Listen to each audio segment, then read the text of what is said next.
Guys, it's time to move on. The tides are changing. The martial arts zeitgeist needs to shift. Here's what I mean. I'm going to use a conversation that I had today on one of my YouTube shorts. So I'm going to read you what went down here. Okay, so this all started with a video I made on how to do a front kick, and I'm just talking about that in Taekwondo you're supposed to pull your toes back and hit with the ball of your foot. And I make what is absolutely a joke, and I say that if you don't pull your toes back, it's not going to be as strong, so unless you're kicking something really soft, like a Brazilian Jiu-Jitsu black belt, you want your toes pulled back. Okay, first, I get that Brazilian Jiu-Jitsu is really good, and the guys who do it are generally quite tough, and so it's a joke. Really just a joke. But I gotta say, the reason I made it is because anytime I put up a video with traditional martial arts stuff, there's always a guy who pops into the comments who wants to educate me about Brazilian Jiu-Jitsu. As if I've never heard of it or something. I've actually done it for a little while. So I'm well aware of what it is. I've been taken down, I've taken people down, I've choked people out, I've been choked out. I've done enough of it to know generally what it is. I'm no expert, but I'm familiar with it. Now I started to wonder why it was that all these people felt the need to come in and say this to me. Now part of it is certainly that because they feel like they do something better than what I do, they have this sort of hierarchical advantage and they get to assert their dominance by leaving a comment like this. It's a way to express your macho-ness, right? And even if they felt like we were on an even footing from an athletic standpoint, they might feel like, oh, you just don't know about this thing, so I'm going to take the dominant position here and be the one to educate you. I'm here to help, right? So here's where they're coming from. You remember a while back, Joe Rogan had this story where he was a pretty proficient Taekwondo athlete. And so he thought he'd go and move into kickboxing and that his Taekwondo would make him really good at kickboxing too. But instead of being really good at kickboxing, he got smoked, he got his bell rung because all he knew was Taekwondo. And so he's got this like notion that here he was being deceived that, boy, I thought I could win all sorts of stuff with just Taekwondo, and yet I got destroyed. I got beat up here. But I think that idea is gone now. So this was years ago that this happened to Joe Rogan, and back in the day, it really was an argument. What style is better? What type of training method works the best? Because it wasn't so easy to suss it out. This was before the rise in mixed martial arts as a popular thing. And even more importantly, I think, before the rise of YouTube, where you could just pull up sparring match after sparring match, seeing style versus style. So in the terms of like two people fighting without weapons, in an unarmed situation, one-on-one combat, we've sussed out really well the tools that work the best in those types of environments. And I think what people believe is that if you still do a traditional martial art, you're not aware of that at all. Therefore, you must be educated in the values of Brazilian Jiu-Jitsu and Muay Thai. They're like the internet atheists who listen to Richard Dawkins, and then they go and pick on Christians because they go, oh, you've never heard the truth. You're indoctrinated by the church. When in fact, the Christian may be well aware of Richard Dawkins and still choose to go to church anyway. They might even be aware of the disadvantages of going to church, but prefer the advantages. I think that's where we're at. So let me go through this conversation with you guys. In response to my joke, which I make, by the way, I didn't quite finish that. I make these jokes just to troll these types of people who constantly feel a need to educate us ignorant traditional martial artists on the values of true martial arts like BJJ.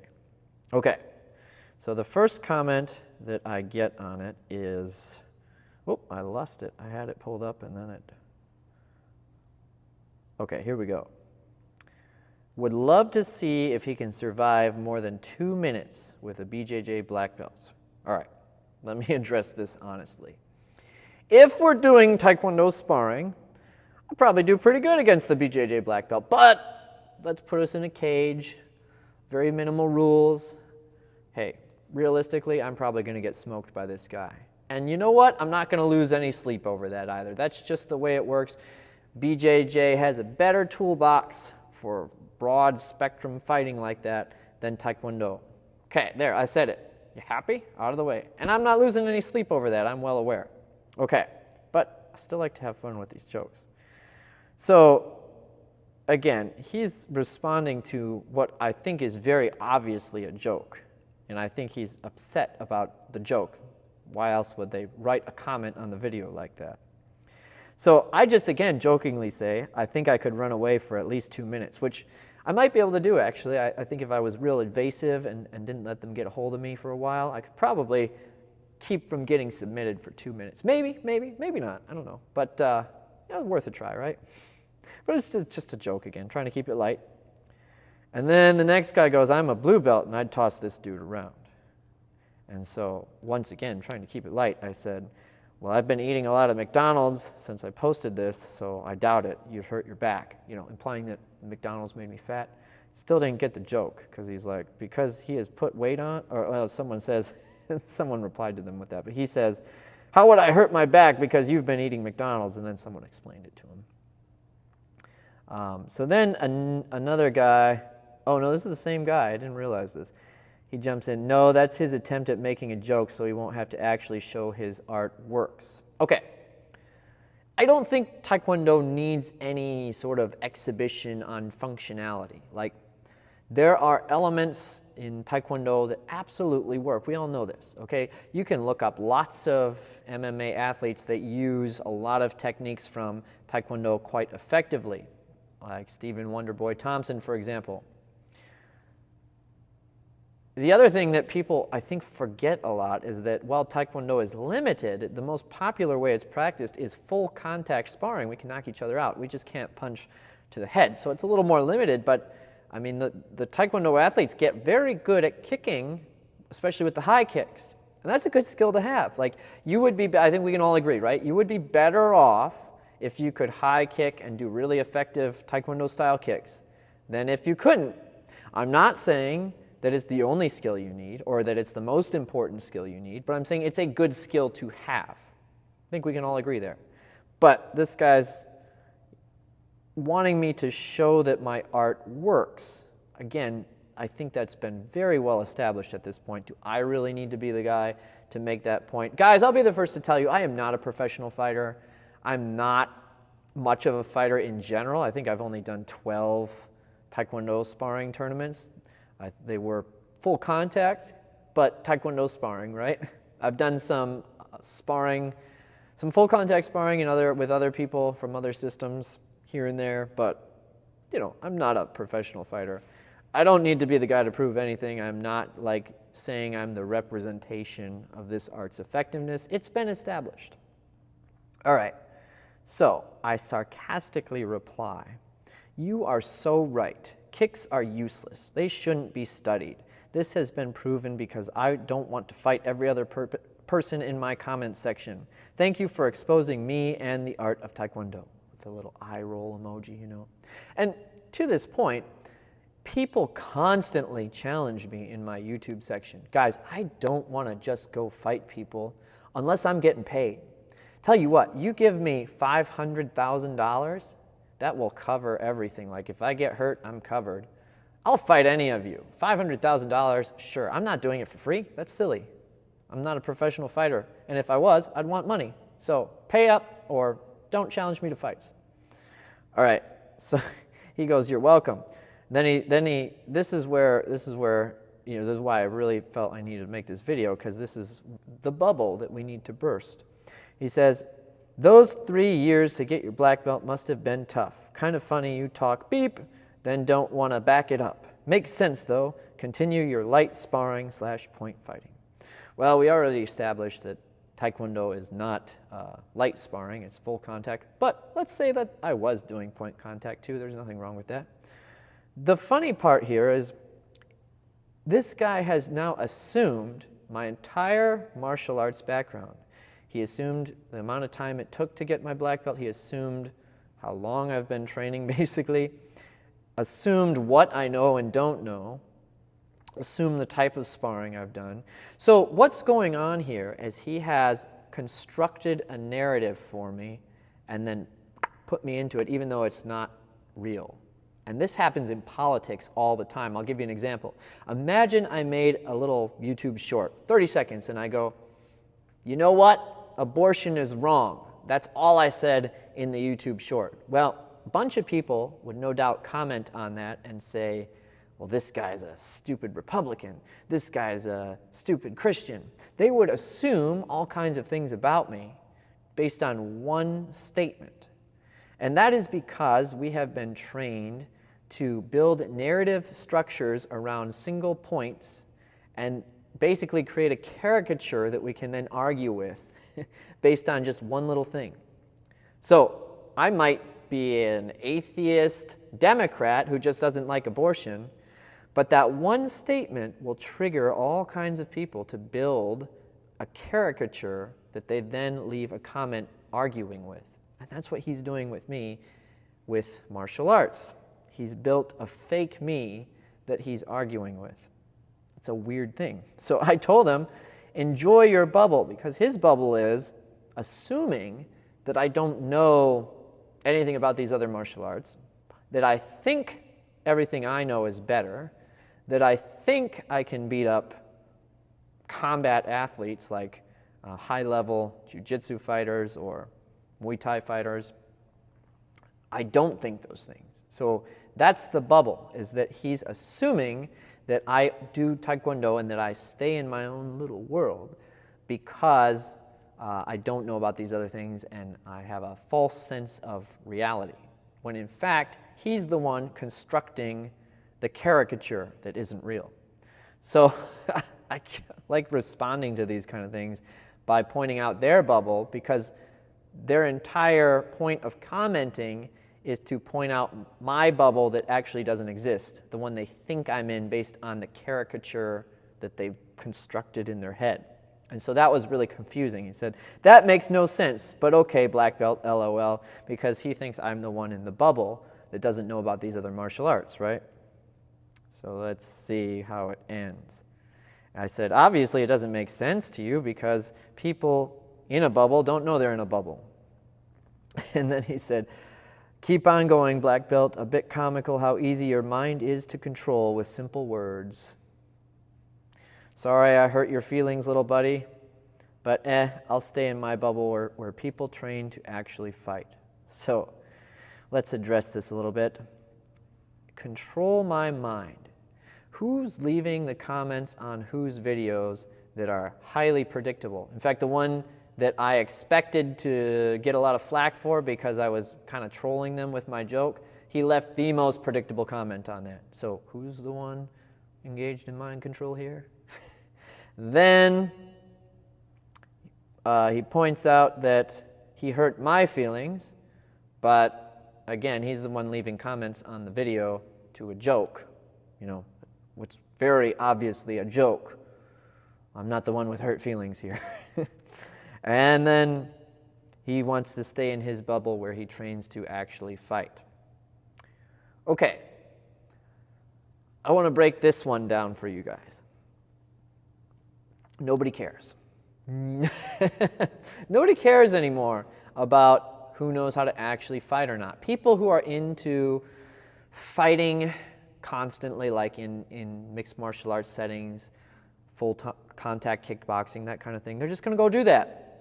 I have lots of adult Taekwondo students. They enjoy Taekwondo. They do not think they are better fighters than full contact kickboxers. A lot of these people just do classes twice a week to enrich their lives. We don't care if you're a better fighter. It's kind of like if I drove a little sports car, like a Mazda Miata, and people got mad at me because I didn't have a V8 engine. Maybe I just like the Mazda Miata because it's not as expensive and it's easier to maintain, whatever else. It could just be that I like that thing more and that it suits what I need out of that thing more than the thing they like. That's where we're at. That's the state of martial arts now. We do not need to determine what style's better in an unarmed fight. I think there's a lot of work to be done yet for things like if you involve weapons and trying to suss out some of the techniques that involve disarming weapons or fighting with weapons and styles there. We haven't done a lot of that yet. But as far as you take two guys, you don't give them weapons, you make them fight each other with very few rules, we know what works and what doesn't. That conversation can stop. The only people left arguing that, you know, my Aikido's too deadly for the cage, they're like 75 years old, and they're just trying to hang on to what they devoted their life to. They don't want to admit that maybe Muay Thai works better in a cage fight than Aikido, or even if they could use their deadly techniques, that they could win. And they don't want to admit that what they put their time into doesn't give them the result they think it would. By the way, I am not bashing Aikido. I have a first degree black belt in Aikido and really enjoy the system. I think it's one of the places with areas to explore yet as far as what works with weapon disarms and how to pressure test it and that kind of thing. There's a lot to dig on that one yet. But anyway, let's move on. Let's stop style comparing. Let's recognize that every person who comes to martial arts is going to come to martial arts for a different reason. Some people are really into fighting and they want to devote a lot of time to fighting. But most people who come to martial arts, and I can tell you this as a martial arts school owner, they can only devote a few hours a week to the training, and they just want something to improve their lives. And really, all the martial arts I've been around do that brilliantly. So Taekwondo, even if it doesn't make you a professional fighter, gives you so many benefits, and guess what? It makes you a way better fighter than if you just sat on the couch or played video games. Still a lot better than nothing. So pick the thing that you want to do, that you get excited about doing, that you'll actually do long term, and you're going to get a lot of benefits from that. And don't let these people bring you down. The people who are bringing other people down, there's no need for that. We understand what a combat sport is and what a hobby is. We get that there's points in between. And I think Taekwondo is at a really great spot in the mix because it has a really nice competitive circuit with full contact sparring, but the contact is limited to areas of the body where damage is less likely to occur.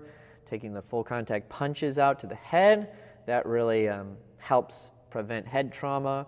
And so for your average person who's not trying to be a UFC champion, it's a great combative activity to be involved in. If you say that's going to get you into trouble on the street, that's a whole nother can of worms because no combat sport is self-defense. And self-defense is its entirely own category with skills that have nothing to do with Taekwondo or Brazilian Jiu-Jitsu. The skills you get from traditional martial arts and combat sports, some will cross over, but generally speaking, self-defense is its own toolbox. So let's ignore it and just talk about martial arts for the sake of martial arts. Just let people practice what they enjoy. It's better than nothing. And really, I mean, doing martial arts is something we should encourage everyone to do, even if it's something you think is dumb, like ninjutsu. Think about the guy who does ninjutsu. He's probably just sitting on the couch. He's going to have a heart attack. And then he gets up, he learns how to roll, he learns how to fall, he learns how to kick and punch. He's going to be better than if he didn't do anything at all, right? It's not that hard. Let people enjoy what they do. Don't get so upset about it. All styles can live together in harmony. Just recognize each serves a function and serves a particular customer better than another style might. There you go, not so hard. Now, I'm making this because I wanted to try some long form content. It's not something I've done a lot with before. So if you're here still, thank you so much for listening to me ramble. And I want to know what your story is. How did you get involved in martial arts? What do you know? How long have you been doing it? Drop it in the comments for me. I'll give you my story here real quick, if you care. But I want to practice long form. So I started martial arts 20 years ago. I was 15 years old, and I was a geek, guys. Probably still am. But I mean that in the sense that I didn't do anything physical outside of like some water stuff, tubing and skiing and that kind of thing. No sports. And I played a lot of video games, and I watched a lot of movies, and I got that false sense of achievement through video games. They make you feel like you're doing cool stuff, like you're slaying dragons, but you're not really slaying dragons, you're just sitting at a couch, right? And so getting involved, well, the good thing about the video games is they inspired me to get involved in the martial arts. It was a game called Shenmue on the Sega Dreamcast. It goes way back. But it had martial arts. It was a key part of its story. And of course, martial arts was in anime too. And as a geek, I had to watch anime. And it pushed me to try it out. And I wanted to do kendo. But there weren't any kendo schools around. That's really hard to come by. So I had a friend who was doing Taekwondo. He showed me a brochure. And actually, the school I started in, that I'm still affiliated with, the instructor, Sun Hwan Chung, one of these old school cats, came out of Korea. He trained at Hwang Hee's original Mudakwon Dojang. So, you know, they had 4-hour-long training sessions, punching makiwaras all day, building their fingertips on sandbags, breaking bricks, and just that old school sort of toughness. He came to the United States in the 70s, opened up his own martial arts school, taught Tang Soo Do, modernized with Taekwondo, and also taught Hapkido. He has a 9th degree in each of those systems. So under him, I learned Taekwondo, which I have a 5th degree in, Tang Soo Do, which I have a 5th degree in, and Hapkido, which I have a 1st degree in. And then in 2012, I branched off into Aikido, which I love because of its weapons context. It really helps you look differently at martial arts, because if you only do unarmed stuff, you kind of have a different perspective than you do when you mix in armed fighting. So that was really cool. Just overall, martial arts has been a tremendous benefit to my life, and the biggest thing I learned from it was that you forge yourself through fire. So you can only become a better person by facing things that are difficult, putting yourself through deliberate trauma, good trauma, to become a better person at the end of the day. That was so valuable. It's really what inspired me to open my own martial arts school, which is its own story in itself, and teach professionally. Again, if you watch this, thank you so much for giving it a try. Probably sucked because it's my first long-form video, but I want to get to know you guys. Leave me a comment. Let me know what you do, how long you've been doing it. And I should mention that I've also done some boxing, some fencing, some Brazilian Jiu-Jitsu, some Japanese Jiu-Jitsu. You know, when you're in martial arts for years, you tend to do these things on the side just to try it out. So I have some other experience as well. I'm sure you guys too. Let me know what you got going on. Talk to you next time.